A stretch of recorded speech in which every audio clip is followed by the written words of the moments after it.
खास तौर पर आपके वोट की वैल्यू क्या है, आपके वोट की कीमत क्या है, आपका वोट जो है आपने कहां पर देना और वोट की इंपॉर्टेंस खास तौर पर क्या है।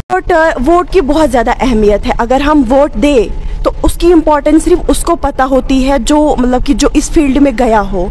अगर वो इस फील्ड में नहीं हो तो उसको कोई पता नहीं है होता है। लेकिन इसकी जो है अहमियत बहुत ज़्यादा है वोट की। अगर जैसे उनको कोई अपना है इलेक्शन के लिए उठा है तो वो सोचते नहीं हम इनको वोट करें, नहीं उसको नहीं देखना, हमें उसको देखना है जो कंट्रीब्यूट करे। हमें उसको नहीं देखना है जो अपना जेब भरे, हमें उसको नहीं देखना है। हमें उसको देखना है जो गाँव के लिए काम करे, जो कंट्री के लिए काम करे, जो डिस्ट्रिक्ट के लिए काम करे। हमें इसको देखना है, हमें इसको नहीं देखना है कि जो अपना ही जेब भरे। जो फंड्स आती है वो लोगों को लगानी है, खुद के जेब में नहीं डालनी है। कि अगर हम वोट करें तो वो हमें अपना भला है, अगर हम वोट ना करें तो वो भी हमारे लिए गलत है। अगर हम वोट करें तो हमारा इंडिया जो है आगे बढ़ेगा। अगर हम वोट ना करें तो ये जो वोट है, जैसी हमारी ड्यूटी है, इसको हम कंपेयर करेंगे अपनी ड्यूटी के साथ कि हमें वोट करना ही करना है। अगर हम वोट ना करें तो वो हमें अपना नुकसान है।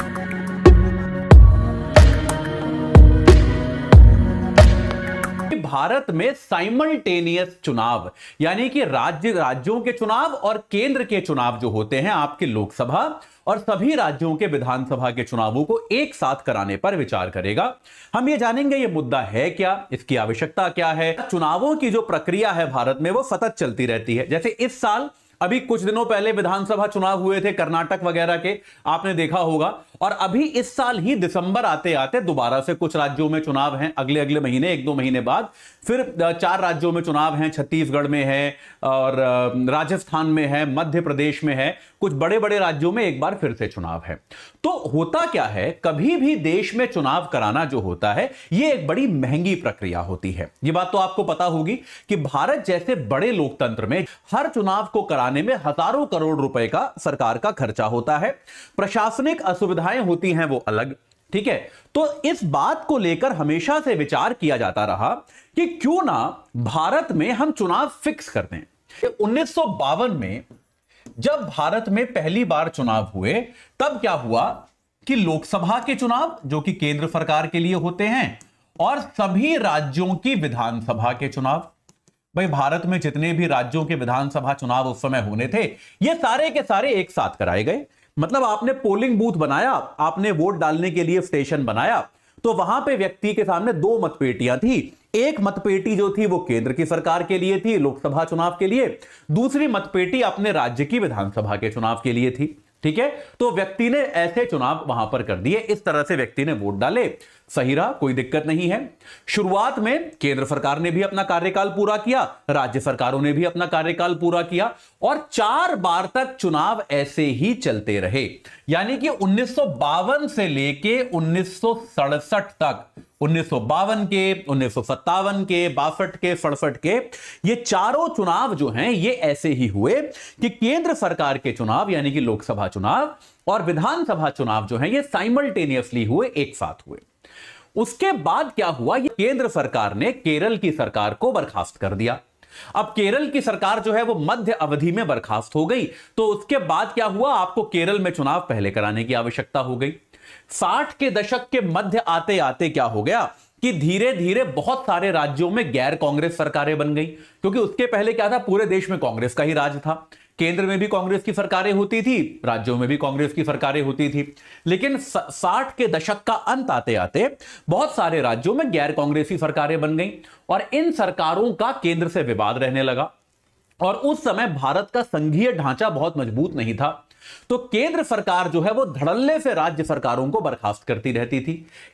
इसके अलावा कांग्रेस के पास सरकार नहीं बनी तो कई बार क्या होता था कि मिलीजुली सरकारें बनती थी कि भाई कई पार्टियों ने मिलकर सरकार बनाई, उनमें आपस में झगड़ा हो गया और आखिरकार स्थिति यह आ गई कि विधानसभा में किसी के पास बहुमत नहीं रह गया। तो ऐसे करते करते बहुत सारे राज्यों के चुनाव जो हैं यार आगे पीछे हो गया। 2023 में ही हम कर्नाटक का चुनाव देख चुके हैं और अभी एक बार और चुनाव होना बाकी है जहां एमपी, राजस्थान, इन सब राज्यों का चुनाव फिर से होगा। यानी कि एक साल में 2-2, 3-3 बार चुनाव कराने की प्रक्रिया हमको देखनी पड़ती है। ऐसा होता है तो हमेशा हम ये कहते हैं कि हमारे यहां की सरकारें हमेशा चुनाव मोड में ही रहती हैं। तो अब अलग अलग चुनाव होने के, इस तरह से चुनाव होने के नुकसान क्या हैं? अगर सारे चुनाव एक साथ हों तो इसका लाभ क्या होगा? पैसा बचेगा, है ना। सरकार के करोड़ों रुपए, हजारों करोड़ रुपए खर्च हो जाते हैं। लेकिन अगर सभी राज्यों के चुनाव एक साथ हो रहे हैं तो निश्चित तौर पे वो संसाधन बचेंगे, क्योंकि बहुत सारी चीजें आपको स्क्रैच से करनी पड़ती हैं, पोलिंग बूथ आपको बनाने पड़ते हैं। अब यहां पर क्या है, मतलब ये वही वाली बात हो गई ना कि आपके घर में एक शादी है, आप अपने घर में दूसरे बच्चे को भी उसी दिन शादी कर दो, तो आपके पैसे बचेंगे कि नहीं बचेंगे, समझ रहे हो कि नहीं, कि मंडप लगाए, हलवाई लगाए, दूसरे बच्चे की भी शादी करा देते हैं, थोड़ा पैसा बच जाएगा, आपके पैसे बच जाते हैं। तो सारी व्यवस्था आपने कर रखी है तो निश्चित तौर पे आपको वित्तीय लाभ होगा, क्योंकि हर चुनाव में हजारों करोड़ रुपए का खर्चा होता है। तो यह प्रक्रिया जो है इसमें आपको लाभ हो जाएगा। दूसरा क्या है, आपके देश के सुरक्षा बलों पर बोझ कम पड़ेगा। चुनाव होते हैं तो हमेशा सुरक्षा इत्यादि के लिए सीआरपीएफ के जवान हो गए या अन्य जो अर्धसैनिक बलों की टुकड़ियां हैं वो जाती हैं, उन बेचारों की ड्यूटी लगती है। तो ये अननेसेसरी बर्डन जो है ये समाप्त हो जाएगा। तीसरा, वो सबसे बड़ा लाभ क्या है कि यार आपके यहां चुनाव आचार संहिता, आदर्श चुनाव आचार संहिता लगती है, इसका प्रतिबंध कम हो जाएगा कि आप जो है बहुत ज्यादा केंद्रीय कार्यक्रम, केंद्रीय मदद, ताकि वोटरों को लुभाने के लिए आप ज्यादा कार्यक्रम कर नहीं सकते, बहुत सारी चीजें कर नहीं सकते। तो कई बार सरकार यह कहती है कि यार हमारे देश में आधे साल तो चुनाव ही होते रहते हैं, यानी कि एक साल अगर है तो आमतौर पे केंद्र सरकार की बहुत कॉमन कंप्लेंट है कि यार साल में से 6 महीने तो किसी ना किसी राज्य में चुनाव चल ही रहे होते हैं, तो उस चक्कर में 6 महीने तो आदर्श चुनाव आचार संहिता लगी रहती है। तो हम जो हैं अपनी नीतियों को ढंग से इंप्लीमेंट ही नहीं कर पाते, क्योंकि हमारे सर पे बोझ होता है कि भैया ये आदर्श चुनाव आचार संहिता लगी है, अब इसका पालन करना पड़ेगा। तो जब तक चुनाव आचार संहिता है तब तक तो हम कुछ कर नहीं सकते। तो सरकारों पर एक अवांछित अननेसेसरी बर्डन होता है कि यार चुनाव आचार संहिता जब तक लगी हुई है हम कुछ कर ही नहीं सकते। तो आधे आधे साल तक, कई बार आधे आधे टेन्योर तक सरकारें अपने खुल के काम नहीं कर पाती।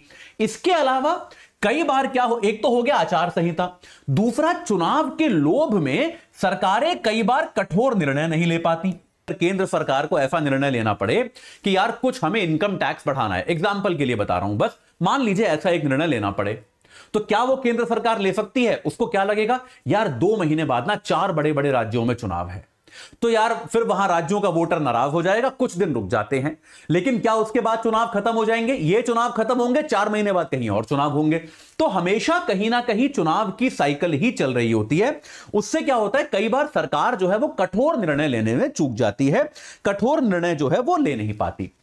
अच्छा, एक और चीज क्या होती है, अगर आप एक साथ चुनाव कर पाओगे तो कई बार क्या होता है, वोटर भी थोड़ा सा ऊब जाता है कि यार पिछले साल तो मैंने चुनाव दी, अभी वोट दिया था लोक विधानसभा के लिए, अब इस साल आप लोकसभा के लिए वोट मांग रहे हो, फिर आप म्युनिसिपैलिटी के लिए वोट मांग लोगे अगले साल। तो वोटर भी बार बार वोट नहीं देना चाहता। तो ऐसी कई सारी स्टडीज हुई हैं जिनका यह मानना है कि अगर आप देश में एक साथ चुनाव कराओगे तो मतदान का प्रतिशत जो है वो बढ़ेगा, क्योंकि वोटर को लगेगा कि यार देश में क्या है, एक ही बार तो चुनाव हो रहा है, पिछले अगले 4-5 साल में एक ही बार चुनाव होगा, तो हम क्या करते हैं, हम जाके वोट दे आते हैं, एक ही बार जो है हम चुनाव दे देंगे। तो यह व्यवस्था अगर बना दी जाए कि देश में चुनाव जो होगा, अभी एक बार चुनाव हुआ तो सब विधानसभाओं का चुनाव एक साथ जो है 5 साल बाद एक साथ होगा, ठीक है, तो इसका लाभ यह होगा। अब इसकी कुछ प्रमुख हानियां क्या हैं, एक बार उनको समझ लेते हैं, उसके बाद और भी चीजें हैं चर्चा करने के लिए। यार इसकी हानि, पहली हानि क्या है, वो हानि नहीं कहना चाहिए, हमको इसे चुनौती कहना चाहिए कि इसको लागू करना बहुत मुश्किल है, क्योंकि राज्यों की विधानसभाओं को भी संविधान का संरक्षण प्राप्त है। तो भारत में लोकसभा और विधानसभा, जिन दोनों का आम जनता जिनको चुनती है, उनका कार्यकाल कितना होगा, वो कैसे बनेंगी, ये कहां है, लोकसभा का है संविधान के अनुच्छेद 83 और 85 में, और विधानसभा का आपको मिलेगा अनुच्छेद 172 और 174 में। तो ये यहां पे स्पष्ट है कि ये कैसे कैसे बनेंगी, इन आर्टिकल्स में यह स्पष्ट किया गया है।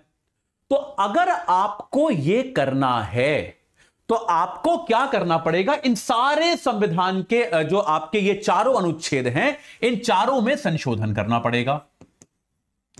और यह ऐसा संशोधन है जो राज्यों को भी प्रभावित करता है। तो अगर आपने संविधान संशोधन वाला चैप्टर पढ़ लिया है तो आपको पता होगा कि अगर कोई भी ऐसा संविधान संशोधन होता है जो केंद्र राज्य संबंधों को प्रभावित करता है तो वो 2/3 बहुमत से तो संसद में पास होना चाहिए और देश के कम से कम आधे राज्यों की विधानसभाएं उसका अनुमोदन करें, यह जरूरी है।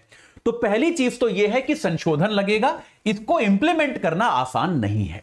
आप अगर चाहोगे, जब तक इस बात को लेकर आम सहमति ना बने, जब तक इस बात को लेकर लगभग सारे राजनीतिक दल एक साथ ना आ जाएं, तब तक इसका लागू होना बहुत मुश्किल है। ठीक है, तो यार ऐसा नहीं है कि भारत में इस मुद्दे पर चर्चा पहले कभी हुई नहीं है, ऐसा बिल्कुल नहीं है। भारत का चुनाव आयोग जो है 1983 में भारत के निर्वाचन आयोग ने ही इसकी सिफारिश की थी कि यार ये बार बार चुनाव कराना जो है बड़ा मुश्किल काम है, इसके लिए हम क्या करते हैं, सारे चुनावों को एक साथ ले आते हैं। यह निर्वाचन आयोग ने 1983 में सिफारिश करी। उसके बाद भारत का जो लॉ कमीशन है, आपका विधि आयोग जो है, उसने भी अपनी 170वीं रिपोर्ट में इसकी सिफारिश करी। आपका लॉ कमीशन इसकी सिफारिश कर चुका है। राजनीतिक तौर पे पहली बार इसको लेकर बड़ी चर्चा हुई 2003 में, जब अटल बिहारी वाजपेयी भारत के प्रधानमंत्री थे। तब राजनीतिक तौर पे इसको लेकर बहुत बड़ी चर्चा हुई। उस समय वाजपेयी साहब भारत के प्रधानमंत्री थे और सोनिया गांधी जो है वो विपक्ष की नेता थी। तो वाजपेयी साहब, ये कहा जाता है कि ये प्रपोजल लेके वो सोनिया गांधी के पास गए और उन्होंने सोनिया गांधी जी से कहा कि भाई आप भी अगर सहमत हो, हम सत्ता में हैं, आप विपक्ष में हैं, अगर हम दोनों सहमत हो जाएंगे तो इस काम को हम तुरंत चालू कर सकते हैं।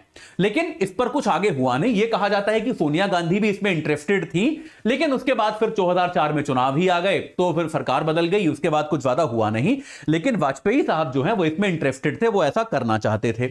2010 में मनमोहन सिंह की सरकार थी, अडवाणी साहब ने भी इस बात का प्रस्ताव रखा कि भाई इसको अगर सरकार चाहे तो लागू कर दे, हम बीजेपी वाले इसका पूरा साथ देंगे, हम इसके पूरी तरह से पक्ष में हैं। अगर सरकार ऐसा लागू करना चाहे तो कृपया कर दे, मैं आश्वासन देता हूं कि हमारी पार्टी इसका साथ देगी। उसके बाद 2019 में जो भारत के मुख्य निर्वाचन आयुक्त थे सुनील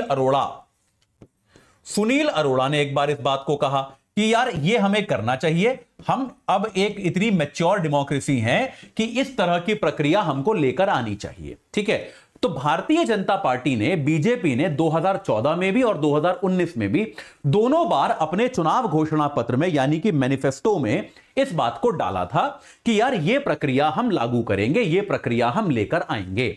इस मुद्दे को लेकर भारत सरकार एक उच्च स्तरीय आयोग गठित कर रही है। इस बार सरकार जो है इस बात को लेकर बेहद ज्यादा सीरियस क्यों है, इन चुनावों के एकीकरण को लेकर सरकार कितनी सीरियस है कि इस आयोग की अध्यक्षता सरकार ने रामनाथ कोविंद साहब को दी है। आपको पता ही होगा, केंद्र सरकार ने एक देश एक चुनाव को लेकर अहम कदम उठाया है। आपको पता होना चाहिए जैसे कि एक देश एक चुनाव से क्या होगा और अगर इसे लागू करना है तो इसकी संवैधानिक प्रक्रिया क्या होगी। पॉइंट नंबर 1, एक देश एक चुनाव के कॉन्सेप्ट के तहत लोकसभा और सभी राज्य विधानसभाओं के चुनाव एक साथ करवाए जाने चाहिए। और पॉइंट नंबर 2, देश में पंचायत और नगर पालिकाओं के चुनाव भी होते हैं, लेकिन एक देश एक चुनाव के प्रस्ताव में इन्हें शामिल नहीं किया जाता। यानी अगर एक देश एक चुनाव का प्रस्ताव लागू होता है तो सिर्फ लोकसभा और विधानसभाओं के चुनाव ही एक साथ होंगे। अभी तो कमेटी रचा है, इतना घबराने का क्या जरूरत है। अभी तो कमेटी रचाया गया है, कमेटी रचाने के बाद इसका कमेटी का रिपोर्ट आएगा, कमेटी का रिपोर्ट पब्लिक डोमेन में चर्चा होगा। अगर पार्लियामेंट में जब आता है, पार्लियामेंट में चर्चा होगा। पार्लियामेंट प्रबुद्ध है, भारत देश का प्रजाप्रभुत्व एकदम मैच्योर्ड है, प्रबुद्ध प्रजाप्रभुत्व है, उसमें चर्चा होगा। इतना घबराने का क्या बात है। हम देश, दुनिया के बहुत बड़ा प्रजाप्रभुत्व, we are the largest democracy of the world. और इसके साथ ही साथ हम बहुत पुराना डेमोक्रेसी है। India is called as the mother of democracy. ये मदर ऑफ डेमोक्रेसी में बहुत बार ऐसे, ये तो एवोल्यूशन है। ये डेमोक्रेसी, जहाँ मैं कर्नाटक से आता हूँ, कर्नाटक से 12th सेंचुरी में डेमोक्रेसी था। ऐसे भारत के कई प्रदेशों में democracy 12th century, 11th century, 8th century से डेमोक्रेसी है। ये डेमोक्रेसी भारत में एक एवोल्यूशन है। ये एवोल्यूशन में अभी नया नया जो विषय आता है देश के हित में, उसका तो चर्चा तो करना चाहिए। तो चर्चा करने के लिए कमेटी रचा दिया गया है। तो इसका अर्थ ये नहीं है कि कल से ही हो जाएगा, ऐसे तो हमने थोड़ी कहा है। अब बात करते हैं एक देश एक चुनाव के प्रस्ताव की। सवाल यह है कि एक देश एक चुनाव से होगा क्या? इस सवाल का जवाब हमें लॉ कमीशन की 5 साल पुरानी रिपोर्ट में मिला। साल 2018 में लॉ कमीशन ने एक ड्राफ्ट तैयार किया था। इसमें एक देश एक चुनाव के समर्थन में कुछ तर्क दिए गए थे। एक तर्क है कि अगर देश को लगातार इलेक्शन मोड से आजाद करना है तो लोकसभा और विधानसभा चुनाव एक साथ ही कराने होंगे। दूसरा तर्क है कि एक बार में चुनाव करवाने से पैसे की बचत होगी। सेंटर फॉर मीडिया स्टडीज का अनुमान है कि 2019 के लोकसभा चुनाव करवाने में करीब 10,000 करोड़ रुपए खर्च हुए थे।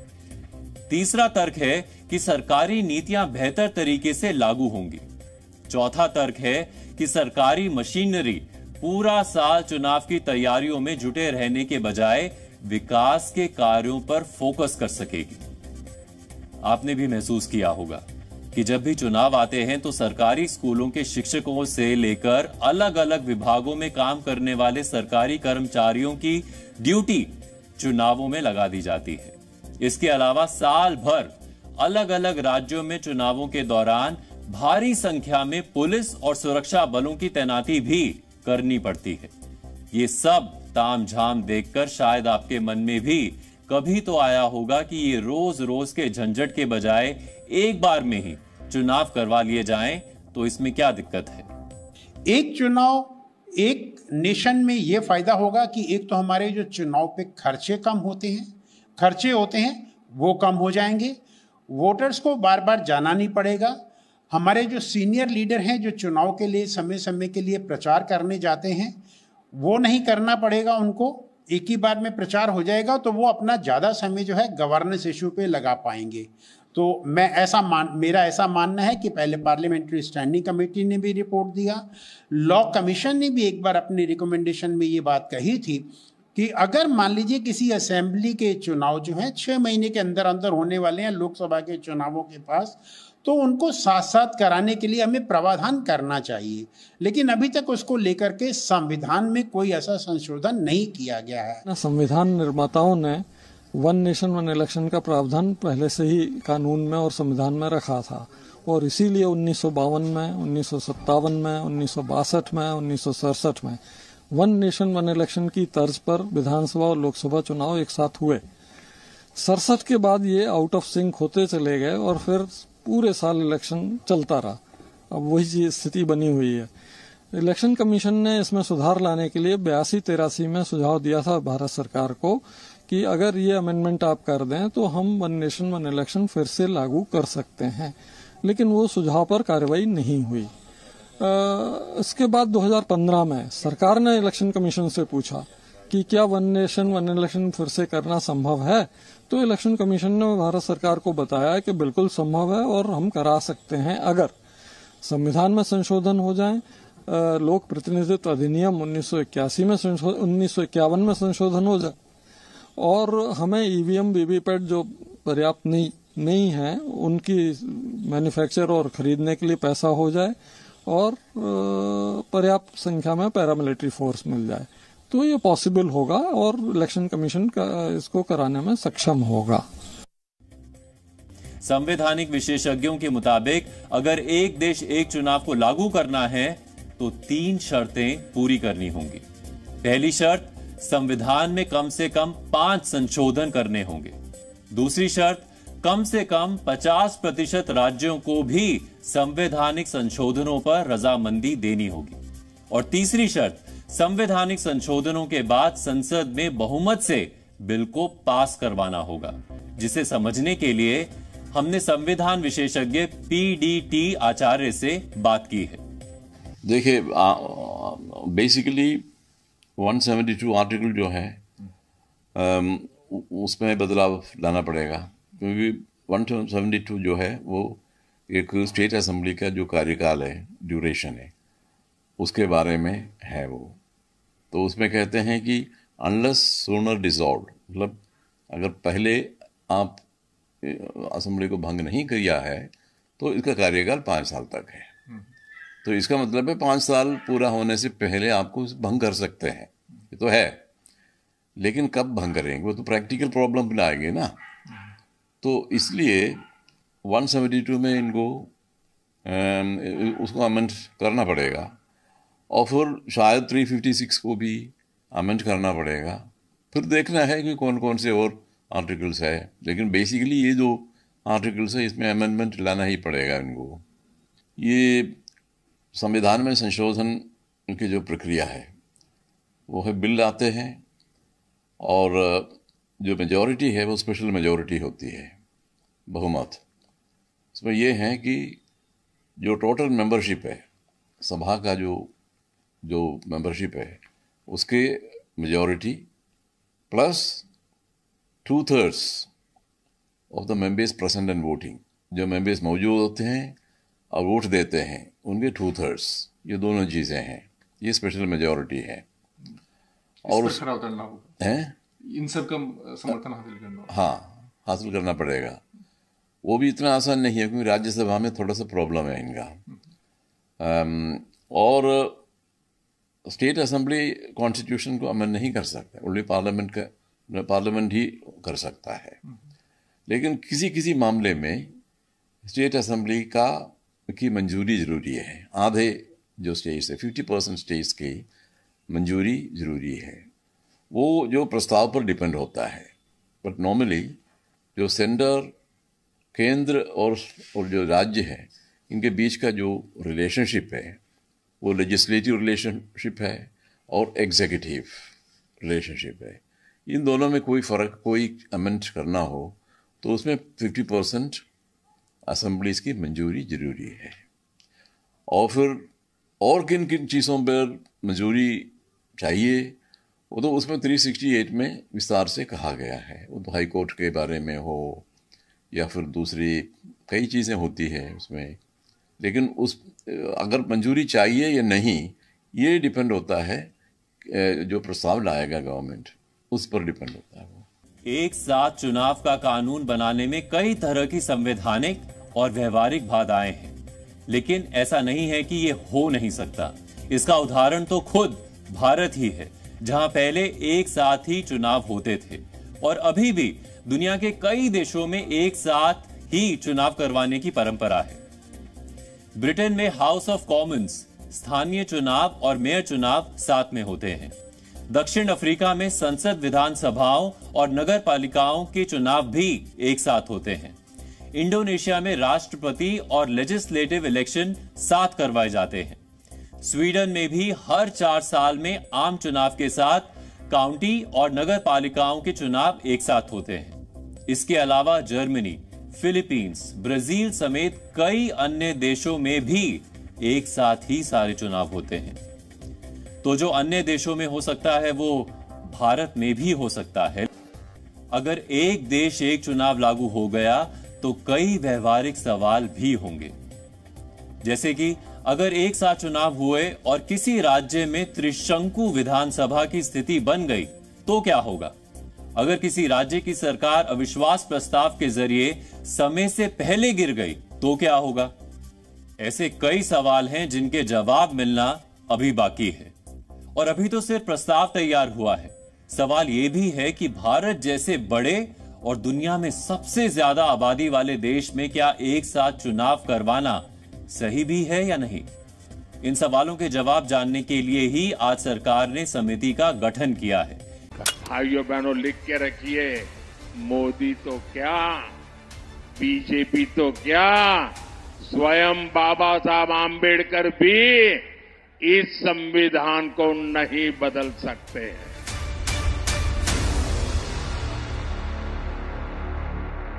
संविधान आखिर बदलता कैसे है, इसके नियम क्या हैं?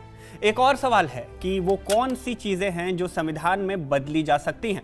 इससे मिलता जुलता एक सवाल ये भी हो सकता है कि भले ही सत्ता में मौजूद सरकार के पास दोनों सदनों में मिलाकर कितनी भी सीट क्यों ना हो, संविधान की वो कौन सी बात है जिसे बदला नहीं जा सकता। जनरल नॉलेज की किताब के एक आधे पन्ने से होते हुए कॉम्पिटिटिव एग्जाम्स के एक बेहद जरूरी सब्जेक्ट तक, एक ऐसा टॉपिक कहें या विषय कहें, भारत का संविधान अमूमन हर किसी ने पढ़ा और समझा है। पढ़ा यह भी है कि इसमें कई बार संशोधन हुए। प्रतियोगी परीक्षाओं की तैयारी करने वालों को तो मुंह जबानी याद भी होगा कि संविधान में संशोधन कब कब हुआ, किसके किसके काल में हुआ और उसमें क्या क्या जोड़ा गया। ये सारी बातें तो सब जानते ही होंगे, लेकिन जो बात शायद सब नहीं जानते होंगे वो है इस संविधान के संशोधन की प्रक्रिया और इसे बदलने का अधिकार।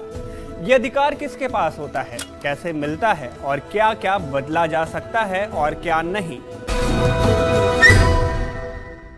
साल 1947 तारीख 15 अगस्त, ये वो दिन था जब हमारे देश को अंग्रेजी हुकूमत से आज़ादी मिल गई। इसके बाद भारत यानी इंडिया एक इंडिपेंडेंट देश तो बन गया। एक और चीज़ की ज़रूरत थी, वो है गणतंत्र यानी रिपब्लिक। भारत का हर एक ज़रूरी तथ्य भारत के संविधान के 25 भाग 448 अनुच्छेद और 12 अनुसूचियों में बटा हुआ है। ये भाग, अनुच्छेद और अनुसूची के लेटेस्ट आंकड़े हैं। बात उस दौर की करें जब ये संविधान लागू हुआ था, तो उस समय संविधान में कुल 22 भाग, 395 अनुच्छेद और 8 अनुसूचियां थी।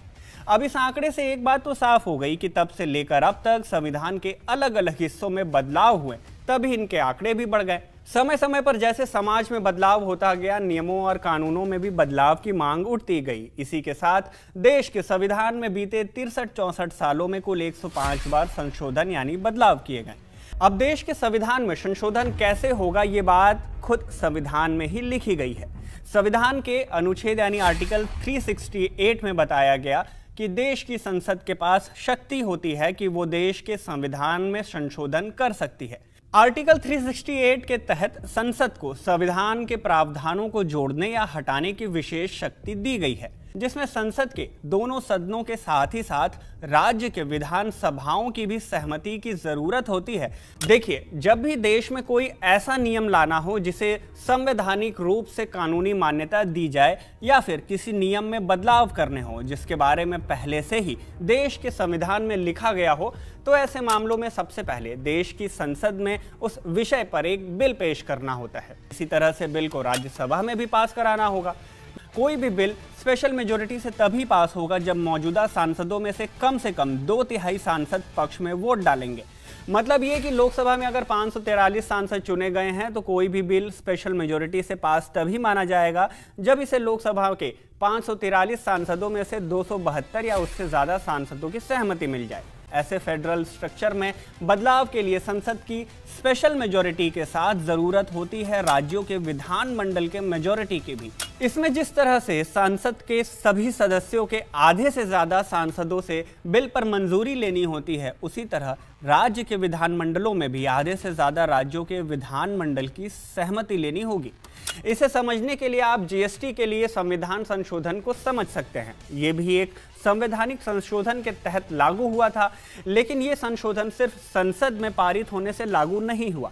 इसके लिए संसद की स्पेशल मेजोरिटी के साथ देश के आधे से ज्यादा राज्यों की विधान सभाओं में भी सिंपल मेजोरिटी से पास करवाना हुआ।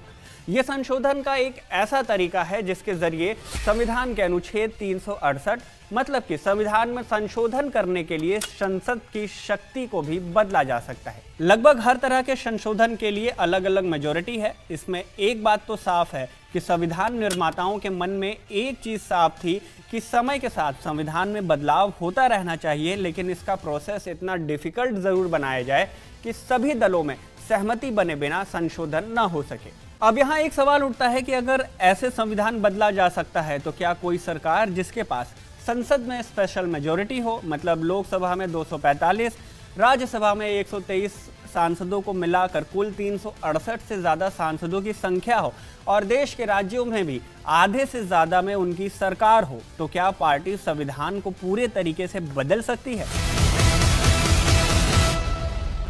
बीजेपी के अब की बार 400 पार के नारे और पक्ष विपक्ष के संविधान बदलने की बातों को लेकर जिस तरह से आम जनता के बीच एक सवाल बार बार उठ रहा है कि क्या बीजेपी इस बार अपने गठबंधन के साथ 400 सीटों के आंकड़े को पार कर जाती है, तो क्या सच में वो संविधान में बड़ा बदलाव कर देगी? इस सवाल का सीधा सा जवाब है नहीं। ऐसा करना नामुमकिन तो नहीं, लेकिन हाँ, बेहद और बेहद और बेहद से भी ज्यादा मुश्किल काम है। क्योंकि ऐसा करने के लिए पहले तो बीजेपी को दोनों सदनों में आधे से ज्यादा सीटों पर जीत दर्ज करनी होगी। उसके बाद भी देश के आधे से ज्यादा राज्यों में भी 50% सीटों से मंजूरी लेनी होगी, और तो और इसके बाद राष्ट्रपति से भी सहमति लेनी होगी। ये सब हो भी गया तो सुप्रीम कोर्ट में अगर उस मुद्दे को उठाया गया तो उसे सुप्रीम कोर्ट से भी मंजूरी मिलनी चाहिए। मतलब ये हुआ कि ये सब इतना आसान नहीं है। साल 1973 में इस मुद्दे से जुड़ा देश का सबसे प्रसिद्ध संवैधानिक केस केशवानंद भारती का केस हुआ, जिस पर 11 जजों की बेंच बैठी और कुछ बेहतरीन जजमेंट्स दिए गए। इसी केस से जन्म हुआ डॉक्ट्रिन ऑफ बेसिक स्ट्रक्चर का। मतलब अगर सुप्रीम कोर्ट ने संविधान के किसी भी हिस्से को बेसिक स्ट्रक्चर घोषित किया तो उस हिस्से का संशोधन नहीं किया जा सकता। समय के साथ सुप्रीम कोर्ट ने फंडामेंटल राइट्स, सेक्युलरिज्म और जुडिशियल रिव्यू जैसे संविधान के कई अलग अलग हिस्सों को बेसिक स्ट्रक्चर घोषित किया, जिसने संविधान को पूरी तरह से बदलने का स्कोप ही खत्म कर दिया। इस केस के बाद ऐसा होना क्लोज टू इम्पॉसिबल है। इस बात का अंदाजा आप इस बात से लगाइए कि जब पूर्व प्रधानमंत्री इंदिरा गांधी के काल में देश में इमरजेंसी लगी थी, उस दौरान सत्ता पक्ष के पास लोकसभा में 350 से भी ज्यादा सीटें थी। तब संविधान में 42वां संशोधन हुआ। इस संशोधन ने प्रस्तावना में इतना बदलाव किया कि इसे मिनी कॉन्स्टिट्यूशन का नाम दे दिया गया। इसमें प्रस्तावना में समाजवादी, अखंडता, धर्मनिरपेक्षता जोड़ दिया गया। रिपोर्ट्स में बताया गया कि इन संशोधनों में सुप्रीम कोर्ट के जुरिस्डिक्शन यानी अधिकार दायरे को भी कम कर दिया गया था। इतना कम कि सुप्रीम कोर्ट किसी भी संवैधानिक संशोधन के मामले में सुनवाई नहीं कर सकता था। आसान भाषा में कहें तो अगर सरकार ने कोई ऐसा संशोधन किया जिससे देश के नागरिकों को समस्या हो तो वो सुप्रीम कोर्ट का दरवाजा नहीं खटखटा सकते थे। लेकिन इमरजेंसी के बाद साल 1978 में जनता पार्टी की सरकार बनी। इस सरकार ने 42वां संविधान संशोधन बिल पेश किया और इस संशोधन के जरिए इमरजेंसी के दौरान 42वें संविधान संशोधन की सभी गैर संवैधानिक बातों को बदल दिया गया। इस पूरे विश्लेषण के बाद एक बात तो सामने आती है कि देश के संविधान में किसी भी पार्टी द्वारा जो केंद्र से लेकर राज्य तक में भी प्रचंड बहुमत में हो, वो कुछ मुद्दों पर तो बदलाव कर सकती है, लेकिन संविधान के पूरे भाव और इसके बेसिक स्ट्रक्चर को बदलना बेहद ही मुश्किल है, या कह सकते हैं क्लोज टू इम्पॉसिबल है। खैर, इस पूरे मामले पर और पक्ष विपक्ष के बयानों पर आपका क्या मानना है? अपनी राय हमें जरूर बताएं।